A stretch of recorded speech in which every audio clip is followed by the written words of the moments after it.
It depends if you wanted the nation's best four teams or the most deserving. While I think this is a fascinating four-team field, I don't think the committee got the best four, and I don't think they got the most deserving. They got a mixture of both. My biggest frustration with the committee is the most consistent thing about the committee is their inconsistency. They change year to year what's important to them. If we were going to go with the four best teams based on the power ratings right now, it would be Alabama, Michigan. This may surprise some people, Georgia, and Ohio State. Those are the four highest rated teams according to the Vegas power ratings. Obviously, if it was most deserving, Florida State would have made the playoff. Fortunately, this is the last year of the four-team field.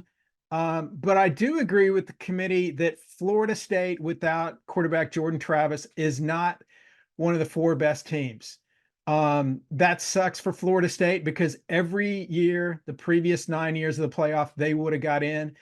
They didn't get in this year. But ultimately, I wouldn't have had a problem if Florida State would have got in. I'm okay with the field the way it is. I think it sets up. We've got, four teams from, basically four different parts of the country should get monster TV ratings.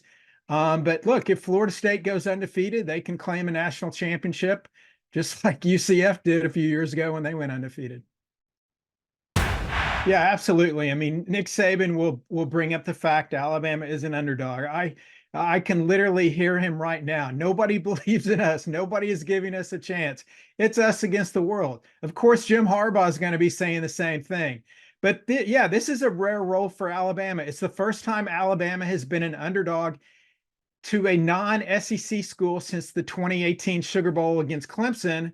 Alabama won going away in that game, by the way. So be careful if you're backing Michigan. And this is only the fifth time Nick Saban has been an underdog as a head coach at Alabama. And I've learned a lot of things in my long life, and I've forgotten a lot of things. But one thing I will never forget is you don't want to provide Nick Saban with any motivational edge. So I guarantee you, publicly, he won't play up the underdog role, but inside the locker room and inside the facility in Tuscaloosa, he will be banging the drum about nobody's giving us a chance, and let's prove them wrong. And if we go back to the start of this season, everybody was doubting Alabama, and they've surprised everybody. They shocked Georgia, and here they are, 2 wins away from another national title for Nick Saban. I mean, Michigan has been able to impose its will on teams with its lockdown defense. The Wolverines had the nation's second best overall defense. They're sixth against the run. I'm kind of torn here. Is it because they're that dominant, or maybe because they face some suspect offensive teams? Probably a little bit of both. Michigan also runs a pedestrian offense, one of the slower offenses in the country, which limits the number of possessions in the game. Obviously, that helps Michigan's defense. Alabama, as everyone knows, doesn't have all-world talent at wide receiver like they have in past seasons, but Jalen Milroe has improved continually all season, and his speed and ability to hit the big play has flustered defenses. Oh, wait, Auburn. Sorry, is it too soon to mention Milroe's big play abilities? What makes Michigan tough on defense? They swarm to the ball. They one of the best tackling teams in the nation. And this is not a high-powered Alabama offense. So I think this semifinal in the Sugar Bowl will probably be more of a lower scoring game, which actually probably plays into the strength of both teams. If you're in Ann Arbor, absolutely not. They could care less. Vacate the wins, take away the title. They don't care. They want it on the field. Everyone else obviously will feel much differently. Look, the Big Ten has already had Harbaugh, suspended. He served the 3-game suspension. The NCAA, they still have to rule on this. They're not going to rule on this year. In fact, by the time the NCAA gets around to ruling on this, I think Jim Harbaugh will be in his second season coaching in the NFL somewhere. So while people outside of Ann Arbor may get fed up with it and up in arms, people inside the borders of Michigan won't care at all. So I guess it kind of depends on where you sit, if you're a Michigan fan or not. But they can't take away the title if Michigan wins it. But yeah, some people want to stick an asterisk on it. I can see where some people may look at it that way, but ultimately he has flipped the series with Ohio State.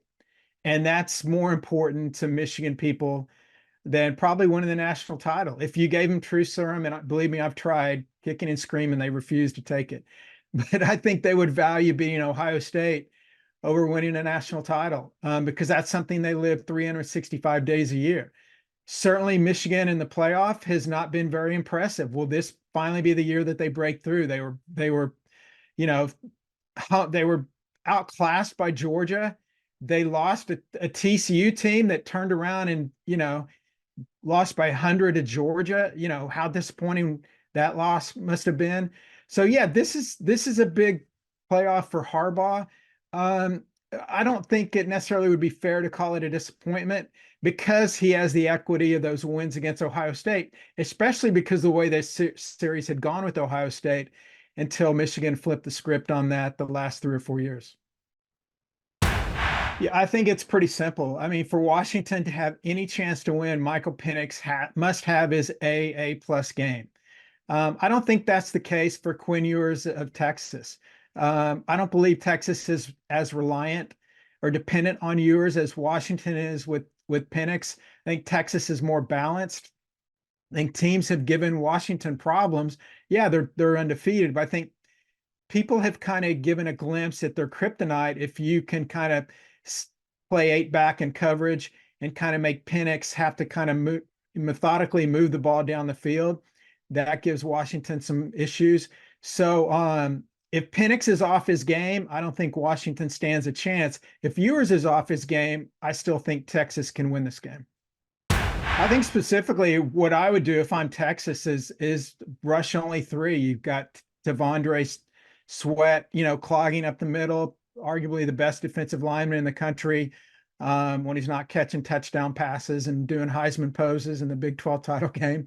But I think Texas will drop 8. They'll dare the Huskies to run against the Longhorns. That's what several Pac-12 teams did against Washington earlier this season. They kind of showed how you can slow them down, which was kind of weird because Oregon got away from that in the Pac-12 title game. But after Washington beat Oregon in the middle of the season in that regular season classic game, Washington's next 6 games, they won them all by less than 10 points.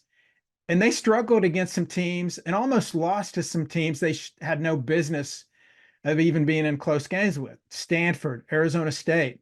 Those teams forced Washington to kind of drive it down the field, which we talked about a little bit earlier. And Penix struggled in those contests. He really struggled. And then something just clicked in that Oregon game. I think Texas does the same. And that's why I think it gives Texas the advantage. For Washington's defense, I don't think they can be that. They have to be more balanced because you've got to respect the run with Texas. Ewers obviously can beat you, through the air, but they're not as dependent on Ewers as Penix is passing the ball. So I think that makes it probably harder for Washington to kind of defend Texas than vice versa. In the Rose Bowl semifinal, I give Michigan the slightest of edges. I think the players, whether they want to admit it or not, probably think this is Jim Harbaugh's final year before heading to the NFL with what all is going on with the sign stealing allegations, the NCAA investigations. Is he finally just been fed up with the college model, dealing with NIL and all that surrounds that? And certainly they want to send him out with the national title. Look, it's never a smart decision to bet against Nick Saban, and maybe I should know better, but for some reason, I think Michigan wins this game. I'll take Michigan 27-24. Yeah, in the Sugar Bowl semifinal, look, I see Texas winning by double digits. I just feel Texas is the most underrated team in the field because they were in the Big 12, and I believe they were somewhat forgotten after the midseason loss to Oklahoma. And I also think it's funny when we were kind of projecting who was going to get into the playoff, people were kind of wanting to dismiss Texas's win against Alabama about how long ago in the season that happened. Almost like, well, it happened 2 months ago, so it shouldn't count. That was arguably the most impressive win of the season by anybody. They won in Tuscaloosa. I think they're the most balanced team, kind of what I talked about earlier. I think defensively they lay back and make Penix beat them, throw underneath. ultimately, I think Texas's defense will be the difference. I think it's a much higher scoring game than the Rose Bowl. I like Texas to be Washington 37-24. I'm going to stick with Texas. I think Texas, if they get to this point, and I think they will, they'll have a quasi home field advantage with the national title game being played in Houston. Of the four playoff teams, I think Texas is the most balanced offensively. Defensively, they've got the rushing defense with Sweat in the middle to stifle Alabama or Michigan, whoever they favor. And I like the Longhorns to win its first national title since 2005, and then they'll dance off to the riches of the SEC next season. When this pairing was matched up, I liked Arizona right away, and that was before Oklahoma quarterback I'll start over. When this pairing was announced, I liked Arizona immediately, and that was before Oklahoma quarterback Dylan Gabriel transferred to Oregon. Now Oklahoma will start Jackson Arnold at quarterback, and also they'll be replacing offensive coordinator Jeff Lebby, who's now the head coach at Mississippi State. Arizona is quite simply the nation's most underrated team. They finished 9-3. Their 3 losses were all by 7 points or less, 2 of those in overtime. I like Arizona in this game against Oklahoma. I believe they're a small favorite, maybe 3 points or less, but I like the Wildcats to continue an incredible season under Jedd Fisch. Yeah, talk about line moves. Ohio State opened up as a 6.5-point favorite against Missouri, and now the Buckeyes are the underdog, 1 to 2 point underdog. What world are we living in? I guess a big reason is the motivational angle. This is Missouri's biggest bowl game in forever. For Ohio State, quarterback Kyle McCord has transferred, and several other players have entered the transfer portal. However, several potential NFL opt-outs haven't announced their plans yet, most notably Marvin Harrison Jr. Even with all the potential defections for Ohio State, which Missouri team am I going to get? Am I going to get the one that routed Tennessee and Arkansas, or the one that should have lost to Florida? Even with all the losses by Ohio State, I'll take Ohio State in the points. I'm a sucker. I can't see a 7-point line move in this game. I think Ohio State will play the disrespected card, whether they deserve it or not, and I'll take Ohio State. Yeah, this is a great matchup. These teams are combined 20-4. Nothing to be ashamed about of their losses. Alabama, Georgia, Michigan, and Ohio State. Hey, that would make a pretty good playoff, wouldn't it? But look, Penn State, they fired offensive coordinator Mike Yurcich, and defensive coordinator Manny Diaz left to become Duke's head coach. So Penn State's going to have new coordinators for the Peach Bowl. This season, Penn State's offense lacked explosiveness, and the Ole Miss defense might be the perfect remedy for that. Ole Miss, not one of the stronger defenses in the country. However, I think Ole Miss comes into this game wanting to prove it belongs among the nation's elite teams. Lane Kiffin has lost his last 2 bowl games by 17 and 14 points. And as much as Lane Kiffin loves to take 4th down gambles during the regular season, I can't wait to see what he dials up in a bowl game, a New Year's Six game. I'll take the better offense with Ole Miss getting more than a field goal over the Nittany Lions. Yeah, I mean, what will Florida State's mindset be for this game after being left out of the playoff? Motivated or deflated? I guess we'll find out. But based on the talent disparity, especially with the unfortunate season-ending injury to quarterback Jordan Travis, and then also the recent FSU opt-outs, running back Trey Benson and defensive end Jared Verse, there's a reason Georgia is a 2-touchdown favorite. They are just that much better than Florida State. We saw what Florida State looked like offensively without Travis, and it didn't look good. And now they get the mighty Bulldogs. But while we're questioning Florida State's mindset, how motivated is Georgia going to be? This is their first non-playoff game in 3 years, and they're a prohibitive favorite. Look, I hate laying double digits. It's not a good long-term decision, but ultimately I think Georgia covers by wearing down the Seminoles in the second half. So give me Georgia minus the points. Yeah, Oregon coach Dan Lanning has his greatest challenge as the Ducks coach. How in the world to get his team focused after their playoff hopes were crushed And now you're playing in a bowl game against a team that quite honestly won't provide much motivation. Liberty played the easiest schedule in the FBS, so this will be a major, major upgrade for the Flames. The Ducks have some notable opt-outs, but Oregon quarterback Bo Nix is expected to play for the Ducks. They should be able to name the score in this one. It is insane to lay 17 or more points in a meaningless bowl game. So I'm not going to do that, but I'm not going to take liberty. But I will take the over in this one. I think there'll be plenty of points, not much defense in a game that really nobody cares about except maybe the families of both teams. I don't know if it's too late, but I want to patent the name of this bowl game. It's not the Citrus Bowl. It's the Tortoise versus the Hare Bowl. Iowa's offensively challenged offense, if you can call it an offense, against Tennessee's light speed pace on offense. The Vols average a play every 21 seconds. That's the nation's third fastest pace. Iowa counters with, well, the nation's best punter in Tory Taylor from Australia, for our friends in Australia. And also they have one of the nation's best defenses. This will be the finale for beleaguered Iowa offensive coordinator Brian Ferentz. As non-existent as Iowa's offense has been this year, I think the Hawkeyes will muck this game up, and I will hold my nose and take the Hawkeyes plus 8.5. Should the Bears take Caleb Williams first? Yes. Will they? Stay tuned. I mean, that's going to be an interesting decision for the Bears. Since GM Ryan Poles didn't draft Justin Fields, there's some thinking that there may not be that strong of an allegiance to Fields, especially if Caleb Williams does well in his pro day and combine events leading up to the draft. NFL scouts I've talked to consider Williams very similar to Mahomes. He's Mahomes-like. And they are most intrigued by his ability to make big plays out of nothing when everything is chaos around him. So will the Bears pull the trigger on Williams? Some folks think they will. Some folks think they'll be fine with Justin Fields, but certainly there will be a lot of debate either way. Ultimately, I think they do make, I do think they make the decision and they draft Williams number one.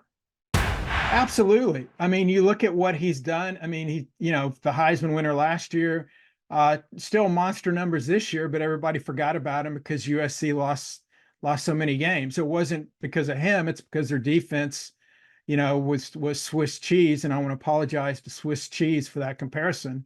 But yeah, Williams has it all. Big arm, the mobility that quarterbacks need in the NFL now, nice size. And absolutely, he's proven what he can do, not only at Oklahoma, but also at USC. And yeah, I think he's absolutely worthy of the number one pick. Yeah, I mean, look, if Caleb Williams wasn't in this draft, we'd be talking about Drake May as the number one overall pick, potentially. I mean, he probably will be the second player selected in the draft after Caleb Williams. And look, some NFL scouts, they are enamored with his talents. And I've heard comparisons of Drake May to Justin Herbert. Not a bad quarterback to be compared to. May and Williams are clearly the elite quarterbacks in this 2024 draft class.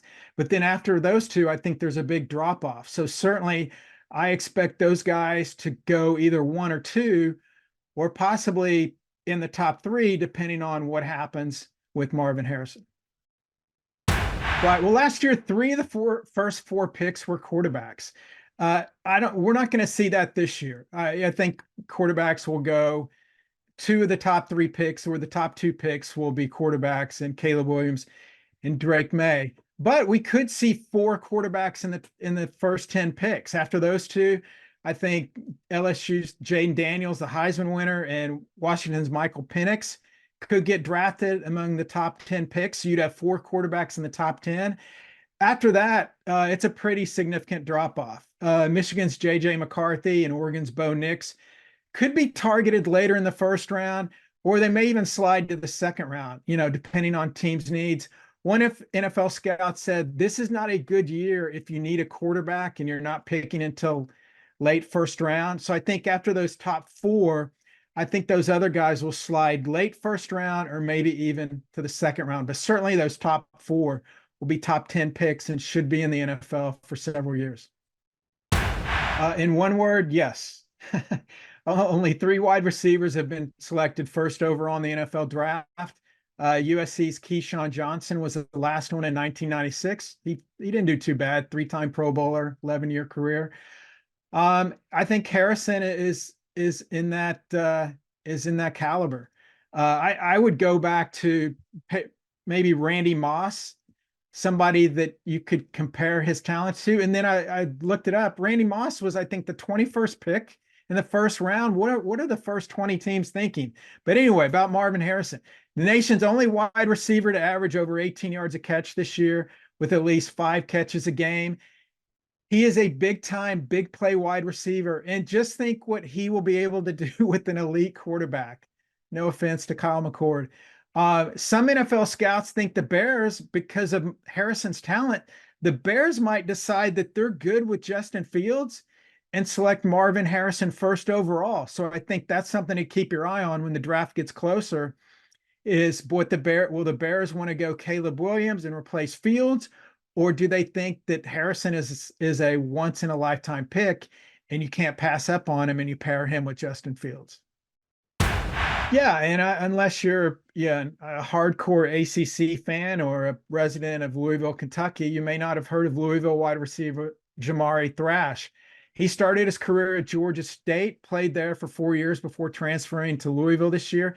He is a legit big play threat and has over 50 explosive plays of 20 plus yards the past 3 seasons. Good size, 6'1", 185. He can be a big play target at the next level. Look, he's not going to go early first round. He may not go until second or third round, but I think this is a guy that will stick somewhere, great work ethic, and he will surprise a lot of people. Yeah, well, obviously, next year we've got the SEC, going to 16. We've got the Big Ten going to 18. We've got the Big 12 going to 16. We've got the ACC going to 17. I think I've got all those right. We've got the Pac-12 going down to 2. So yeah, musical chairs. And you're right about, is this the end of it? I don't think the music stopped. I think it will slow down for a little bit.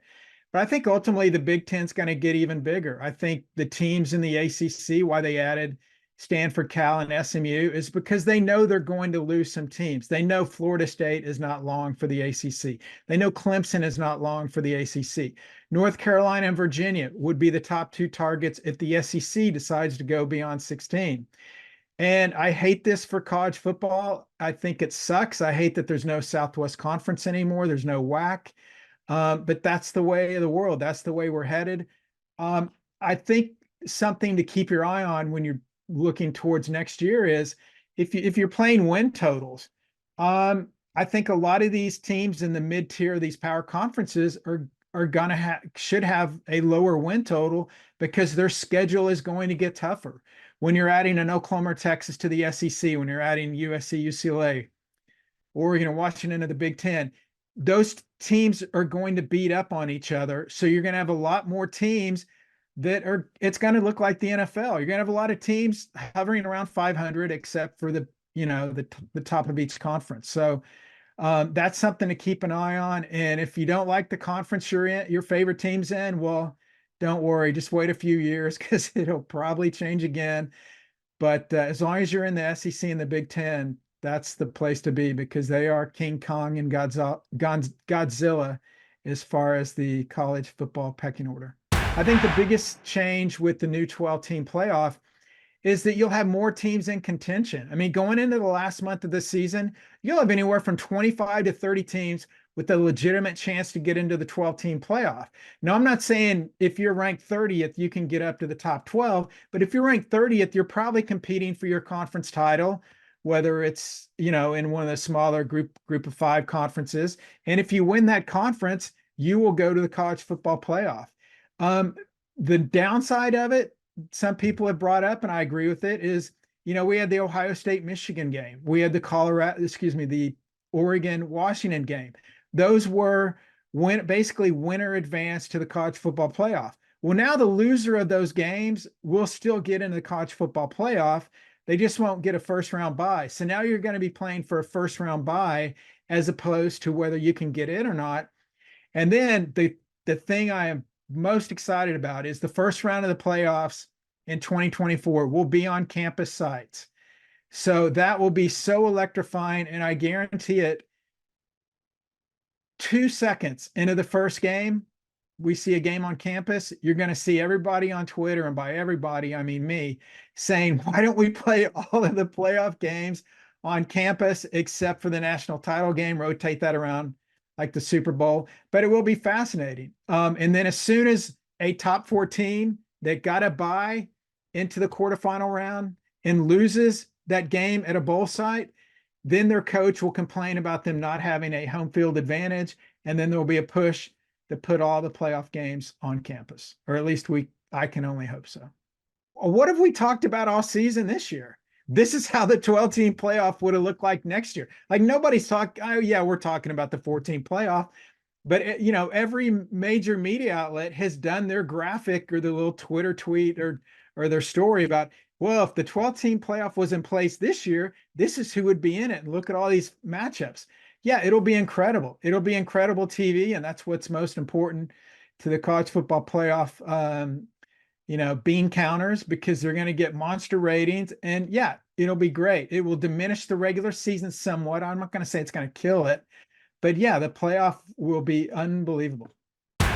Yeah, I mean, it would actually be quicker to list the players that are not in the transfer portal than compared to the players in the transfer portal. 247 Sports has a list of all the players in the portal. I glanced at it the other day, so it may not be updated. There's 133 FBS teams. Obviously, you've got starters, backups, third stringers, or whatever. There's 120 quarterbacks in the portal right now. You can't. There aren't enough places for these guys to go, but they're going to continue to move around.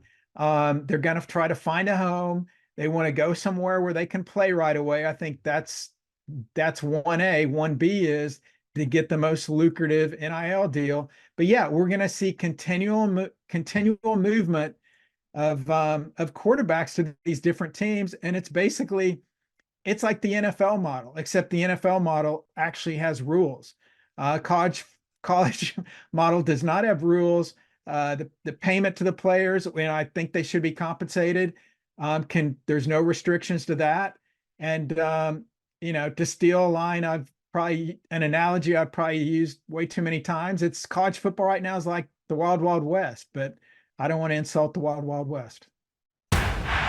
Yeah, I mean, they will be vastly improved. And you're right. At the start of the season, Colorado got off to a, fascinating start. They beat TCU, they beat Nebraska, the thrilling overtime win against Colorado State. But I didn't, but everybody else lost their mind. I mean, they're like more money was bet on Colorado in the national title, or at least they were one of the top 3 or 4 teams. If you want to bet Colorado to win the national title, you can find my email online. Email me. I'll book the bet. Okay. I'll give you, what do you want? 50 to 1. You got it locked in. And then what happened? Well, we fast forward to the end of the season. Colorado went 4-8. What were they projected before the season? 3, 4, 5 wins. They were what we thought they were. So Dion did a tremendous job in creating, attention to that program. Look, they were the 3rd most watched program in college football this year, behind only Alabama and Ohio State. That is remarkable for a team that's 4-8. So what does it look like going forward? He will be and has been in the portal. I think they've already got their entire offensive line brought in from the portal, which is obviously they need that to protect Shedeur Sanders. But I think they will be vastly improved. Are they going to win the Big 12? No, I wouldn't expect them to win the Big 12, but certainly I do think they will get to a bowl game, and I think they'll continue improving. But certainly they caught the attention of everybody last year, but you're not going to sneak up on everybody. And certainly we saw the pregame speech by Dan Lanning against Oregon. A lot of teams are going to make that speech before they play Colorado. So Colorado is definitely the hunted, and we'll find out how good of a coach Dion is in the coming years. But certainly made just an unbelievable splash in year 1 in Boulder. I really I talked about Arizona and that Alamo Bowl against Oklahoma. I really like Arizona and what Jed Fish is doing there. He's got an NFL background, and he's come in there. They lost their starting quarterback to an injury. They put a freshman in there, and they didn't miss a beat. You know, the Pac-12 did away with divisions this year. If they would have still had the North and South division, Arizona would have won the South and played for the Pac-12 title. You know, potentially, yeah, maybe not this year, but next year have a shot at getting in the playoff. I like the trajectory for the Wildcats, and they move into the Big 12. And so, you know, the good news is anybody will be able to win the Big 12. And if you win the Big 12, you're in the playoff. I think Arizona is somebody to look at, but you know, I do my way too early preseason rankings. Those come out usually the first week of January. I'll be smart or dumb enough, depending on your viewpoint. I'll probably have Arizona in my top 10. Will they live up to that? We'll have to find out. But I really like the pieces they've got in place there in Tucson.